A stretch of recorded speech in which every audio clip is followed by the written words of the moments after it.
My unique skill makes me OP even at level 1 is definitely one of those isekais that's going to be checking all the marks. The overworked guy, he gets isekai to another world, he's actually appreciated there, he has some sort of OP ability that kind of makes him stand out, and honestly I get a lot of chuckles of the idea that this particular series is being done by Yokohama Animation Labs, and it has so much similarities visually, quality-wise, transition screens and everything to the other show they did, By the Grace of the Gods. But I will admit that I've actually enjoyed my time watching My Unique Skill a lot more than I originally thought. It's one of those shows that sort of has a charm to it, despite it being very, very generic. I think it's just kind of how it pulls off what it's doing, despite it doing what everybody else is doing. And now that I think about it, I'm getting a huge chuckle out of the fact that the key art itself makes Ryota look like Shinpei from Summertime Render, and this other girl looks exactly like Megumin from Konosuba. So maybe those two characters got isekai to another world. But this is my first impressions of My Unique Skill Makes Me OP Even at Level 1, a series airing in the summer 2023 anime season, so let's jump right into it. My Unique Skill Makes Me OP Even at Level 1 opens up with a guy named Ryota Sato, and he awakens inside of this dungeon. He appears in this world as technically a drop from Monster.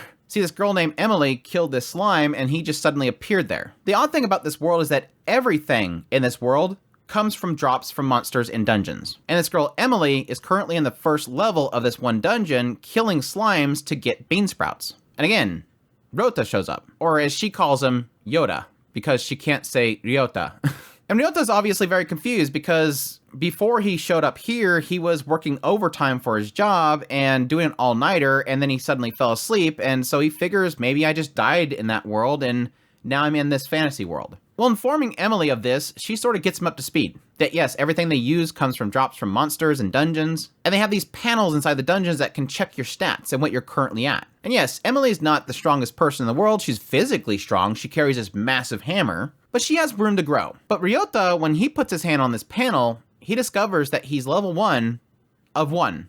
Meaning that he'll never be stronger than level 1. But there is other stats in this world. You have your level, then you have different ranks based on your strength and whatnot. But additionally, the second tab, which kind of has other attributes. One being your loot. And oddly enough, Ryota is S rank. Now, Emily believes it's based on the alphabet, and so S is way down here. But Ryota's like, but usually S means above A. So he tries it out, kills a slime, and he gets a whole bunch of bean sprouts. Whereas Emily, with her rank, she's only able to get 1. So this becomes Ryota's special unique ability, that he can gain really treasured items from any mob. At first, it's just a larger amount, or carrots that are larger than normal. Well, after Emily shares a meal with him, and it kind of gets him a little emotional because he doesn't remember the last time he had a meal with somebody else because, again, in his previous life, all he was doing was working these night shifts over and over again. And so he decides to use his skill to get a ton of bean sprouts in order to rent a place to stay for Emily. And she really appreciates this, enough that she wants him to stay there with her. And so they stay together for a while, he's making money, selling bean sprouts, until one day a new dungeon appears. A dungeon they call Nihonium, which is oddly a name that only he can really pronounce very easily, for obvious reasons. Well, the odd thing about this dungeon is that there's no drops. And so everybody's kind of just given up on it. But Ryota, knowing that he's S-rank loot and that he's getting more loot than usual, is kind of curious if this is true. So he goes there, and thankfully is able to kill the skeleton even though he pretty much has something fall on top of it. But he does get a drop, a seed. And this seed actually increases his ranks for his stats. Not his level or any experience or any sort of loot, just specifically raises the rank of his stats. So at first he's getting HP rank up, and he does this until he gets S rank HP, which makes it to where he barely takes any damage. And as he gets to the second floor, he starts to get strength up, which makes him hit harder. So despite the fact that he is this level capped person, he has insane loot that he's getting, plus his stats are really incredible. So even though he has this limit, he's still OP in the end. Big shock to nobody. But yeah, he's sort of keeping this a secret, the fact that he's statting up and that he's getting loot from this place. He's using his strength to get further in the dungeons so that he can get different loot. He gets these massive sized carrots that gets the attention of this bunny girl that everybody fears. And he eventually saves the entire town from this big, huge gorilla, which doesn't normally drop loot, but yes, again, he gets loot. We don't know what that is yet. So my thoughts on My Unique Skill Makes Me OP even at level 1.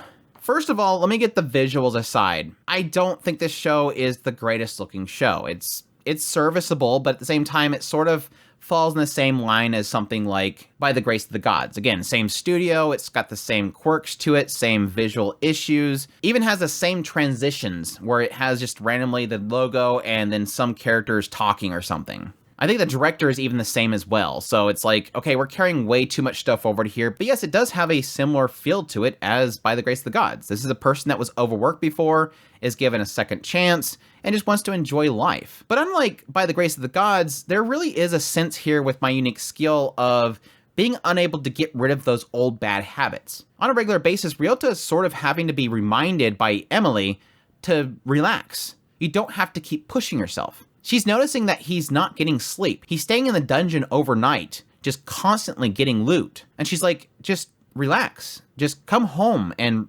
rest. And then yes, you have the aspect of him getting a little emotional, the idea that he's finally having some time to spend with somebody. He's finally has a home to go to. He has somebody that's concerned for him. He has people that praise him when he does something good.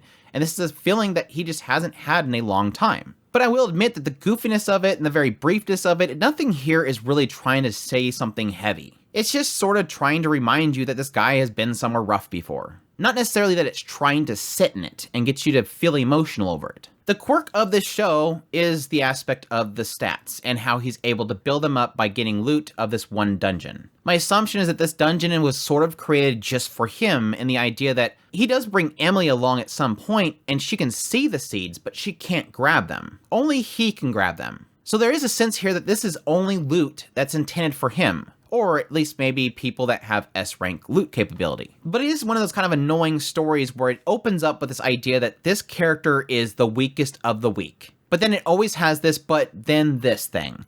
And so it does sort of defeat its own purpose right off the bat. His stats are his levels, so who cares? He's able to get stronger despite not being able to level, so he's technically leveling. But it does bring up the big question mark of what beyond here. As he gets stronger, I'm curious as to if he's going to get different types of loot. Is he just going to max out all his stats, or is he going to get different items out of here? Because yes, the name of the dungeon is Nihonium. What is the Japanese name for Japan?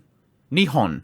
So it's kind of an obvious, this is probably Japan dungeon. And so is he going to get things from Japan here? Is it just because it's all built for him as a Japanese person, or what? I've liked a lot of the side characters so far. I get a huge, massive kick out of the bunny girl. She is hilarious. The first time she meets him, he's in level 2, and she knows that he's level 1. So she says, I hate low levels, and just hits him over the head. But then it doesn't hurt him because he's got high stat. And so she's very curious of him, but the fact that he technically is getting large carrots from this place.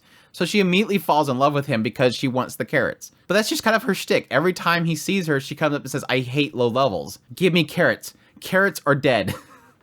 And everybody else, of course, is completely terrified of her because if they try to give her carrots, she hates them and then she attacks them. But his carrots, she loves. She's been a lot of fun. I've got a huge kick out of her. And I think Emily has just been an absolute sweetheart. I think she's just very tender, very caring, giving something to Ryota that he's honestly never experienced before in just a home and a warmth. Hers is okay. Really haven't done too much with her, and I'll be curious to see what we do with the other characters as well. Yes, the Mega Man looking character.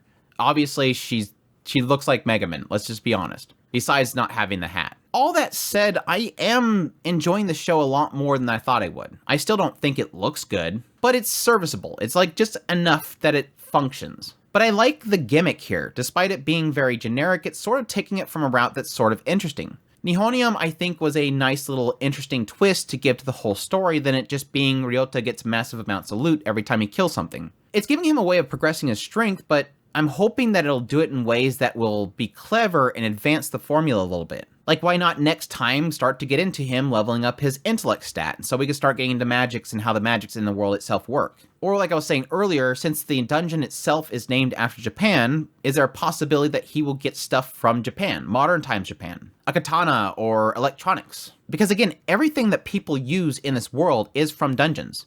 So he technically could get niceties of our modern times that he can then sell to the people and sort of modernize them. He could introduce electronics, televisions, video games, vehicles, and whatnot. If he kills a slime and suddenly a car appears, I'm gonna laugh. But that is sort of to what I think they're doing with that dungeon. And that sort of kind of turned it into being the unique aspect of this story. But anyhow, that's pretty much my thoughts on my unique skill makes me OP at level 1. Definitely one of those generic isekais that's doing enough unique that I'll be checking out the rest of it. But I hope you guys enjoyed this video as always. If you did, make sure to hit that like button down below. Comment, let me know what you think of the series so far if you're going to be checking it out. Additionally, if you're new to this channel, make sure to hit that subscribe button to get all my content. I do news, reviews, first impressions, top list if it's anime, it's pretty much here. Additionally, if you like this content and you want to support it more, I have a Patreon link, tips link, super thanks, membership button down below. Greatly appreciate everybody that supports the channel. It means so much to me, and y'all take care.